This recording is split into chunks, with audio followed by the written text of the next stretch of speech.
আসসালামু আলাইকুম। আমন্ত্রণ জানাচ্ছি সুইট এগ্রোভেট লিমিটেড কৃষি সংবাদের সঙ্গে আছি আমি ফারহানা ইমা। এখনকার সংবাদ আয়োজন একই সঙ্গে চ্যানেল আইয়ের ইউটিউব চ্যানেল এবং চ্যানেল আইয়ের ওটিটি প্ল্যাটফর্ম আইস্ক্রিনে লাইভ স্ট্রিম হচ্ছে। অতিবৃষ্টির কারণে জলাবদ্ধতায় সুনামগঞ্জের হাওড় অঞ্চলের ধানের পাশাপাশি পচে গেছে খড়ম। গবাদি পশুর খাদ্য সংকটে চরম দুশ্চিন্তায় পড়েছেন কৃষকেরা।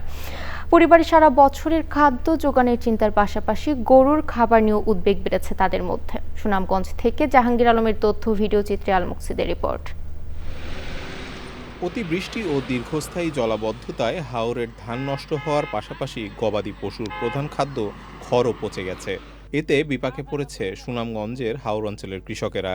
আসন্ন বর্ষায় খড় সংকটের কথা ভেবে অনেকেই আগেভাগে গবাদি পশু বিক্রি করে দিচ্ছেন। গরু আসলে 6টা, গরু খাওয়াই কি ডরা আছে, 3টা বেশি লেগেছি আর 3টা রয়েছে। যেটি বিক্রি করছি এটি মনে করুন একটা গরু ওই প্রায় 50 উঠে যায় লইলে আমি 4টা গরু গবাদি পশু আমি 1 লাখের বিক্রি করছি। কৃষক জানান খাদ্য সংকট ও আর্থিক চাপে বাধ্য হয়ে তারা অর্ধেক দামে গরু বিক্রি করছেন। গরু আসলে 5টা দুধ দিলাইছি, আরেকজনকে পাল পাল্লাই এখন যে 3টা আছে 3টা মনে হেড মাস পরে বেশি লাগবে। যারা আছে 5টা বেশি লাইতে একটা রাখতে হবে। কৃষিকাজে ক্ষতির কারণে নেয়া ঋণ পরিশোধ করতেও অনেক কৃষক গরু বিক্রি করছেন। অধিকাংশ কৃষকই হচ্ছে যে তার যে ক্ষেত আছে এবং সেটা করার জন্য অনেক ঋণগ্রস্ত, এবং এই যে এই মুহূর্তে ঋণ দেওয়ার একমাত্র সহজ পন্থা হচ্ছে যে গরুটা কিন্তু সে বিক্রি করতে বাধ্য হবে।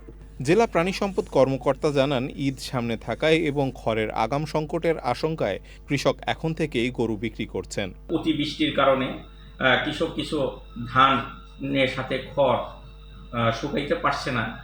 এখন বর্তমানে খড়ের সংকট নাই, আগামীতে খড়ের সংকট দেখা দিবে। সেই হিসাবে অনেক কৃষক মনে করছে যে কিছু গরু বিক্রি করা যেতে পারে। ক্ষতিগ্রস্ত কৃষকের তালিকা করে সহায়তা প্রদান শুরু করেছে সরকার। আল মুকসিদ, চ্যানেল আই।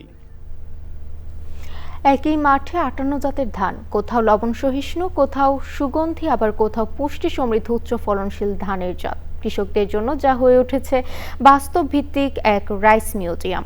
বাংলাদেশ ধান গবেষণা ইনস্টিটিউটের তত্ত্বাবধানে খুলনার বটিয়াঘাটার মাঠে নতুন প্রযুক্তি ও ধানের জাত সম্পর্কে হাতে কলমে শিখছেন কৃষক। বিজ্ঞানীরা বলছেন এতে কম খরচে বাড়ছে উৎপাদন, মিলছে উপযোগী ধান নির্বাচনের সুযোগ। খুলনা থেকে রিপোর্ট করছেন দানিয়েল সুজিত বোস। বিস্তীর্ণ সবুজ ধানের মাঠে ফুটে উঠেছে কৃষির নতুন সম্ভাবনা।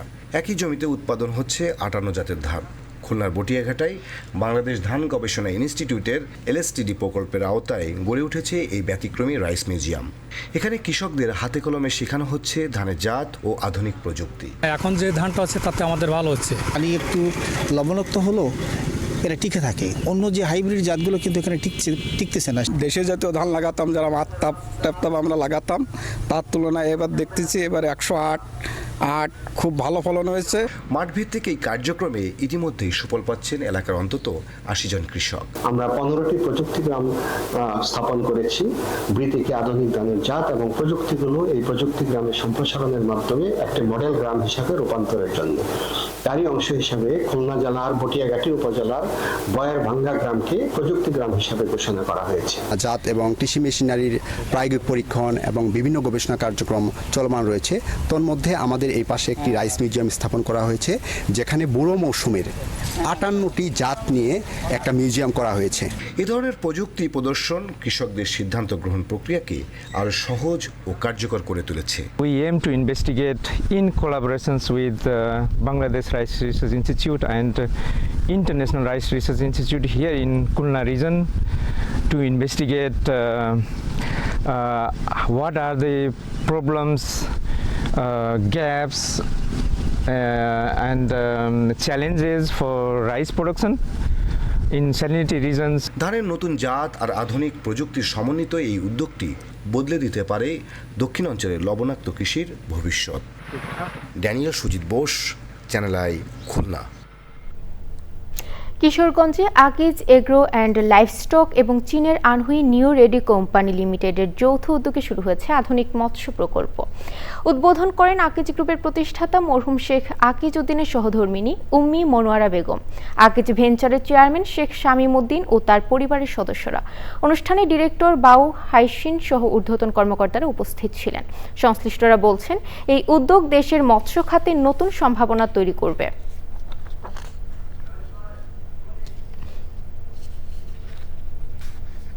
দর্শক, এই ছিল সুইট এগ্রোভেট লিমিটেড কৃষি সংবাদ। এতক্ষণ আমাদের সঙ্গে থাকার জন্য ধন্যবাদ।